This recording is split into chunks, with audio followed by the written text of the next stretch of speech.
The BMW X5 pioneered the large luxury SUV and it's been a sales leader.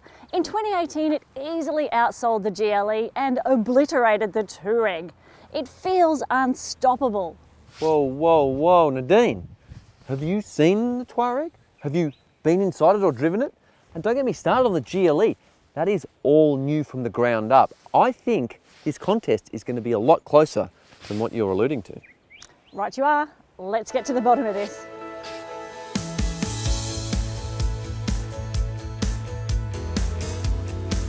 Beautiful, powerful and packed with technology, these rivals bring the badge, the brawn and brains to the game. But with a well-informed family buyer in their sights, and they're no pushover, which one does it best? Under the bonnet, our rivals present a united front for Team Turbo Diesel.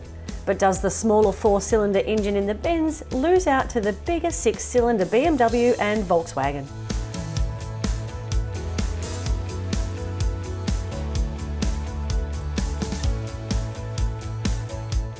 This car just feels like it's in the right spot all the time. That power is ready to go.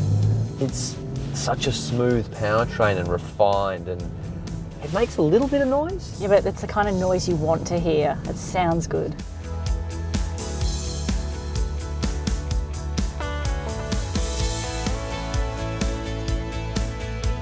Well, the first thing I'm noticing is that this doesn't quite have the response or the thrust of that 6-cylinder BMW.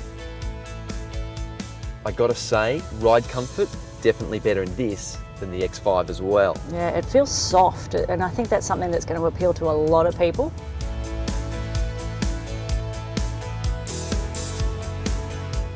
Having just got out of that Mercedes, this engine feels good. You can feel that extra pull.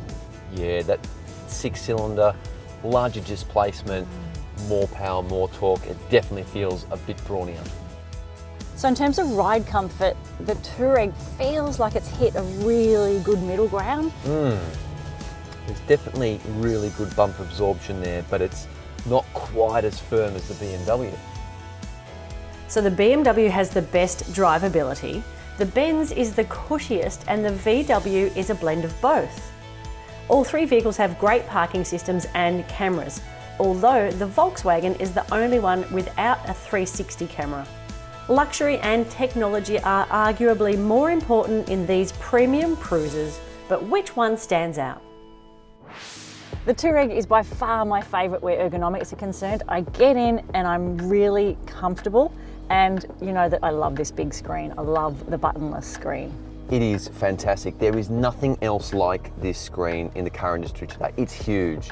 But one thing irks me.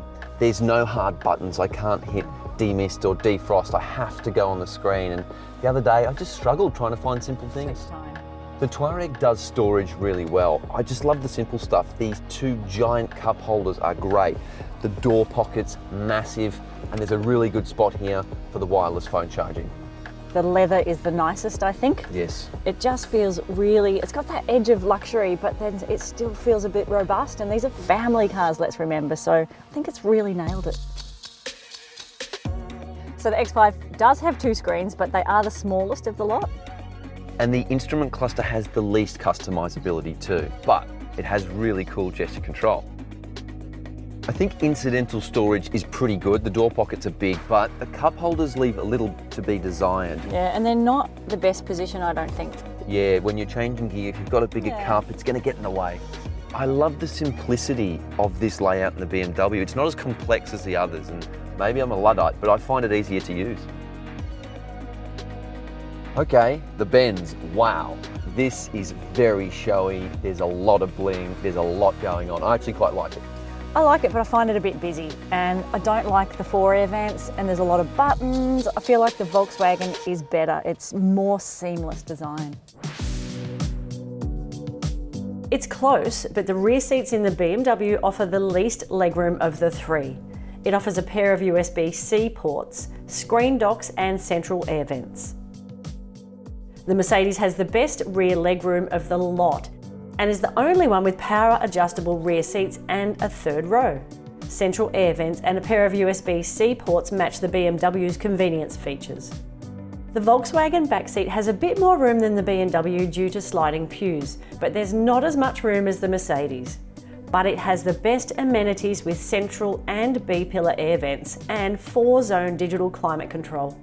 It doesn't have a glass roof like the others, but it is the only one with window shades. 2 regular USB ports and one 12-volt socket are fitted. But don't let all that tech and comfort fool you. These Germans are still practical load luggers at heart. The BMW boot has the most cargo space, and the multi-purpose split-fold tailgate delivers better functionality than its rivals. The Volkswagen has the smallest boot in this test according to the data and is not offered with 7 seats like the others. All models have 4 tie-down hoops and bag hooks.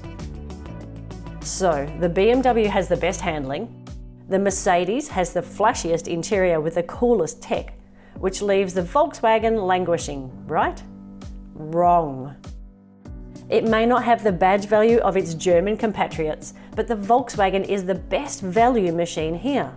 Despite sharing its underpinnings with the Bentley Bentayga, the VW is cheaper than the other two and has a longer 5-year warranty.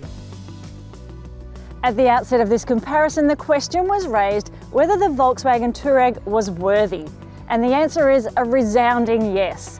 The Volkswagen has lifted its game so much so that it now competes on a level playing field with these guys. Yeah, this comparison has been seriously eye-opening. However, if it was my money, spending 6 figures plus on a luxury SUV, badge is crucial. Therefore, the Mercedes GLE is my pick. It might well be your pick, but it's not our winner. That's true. On the balance of luxury, cost of ownership and value for money, the Volkswagen Touareg takes the win.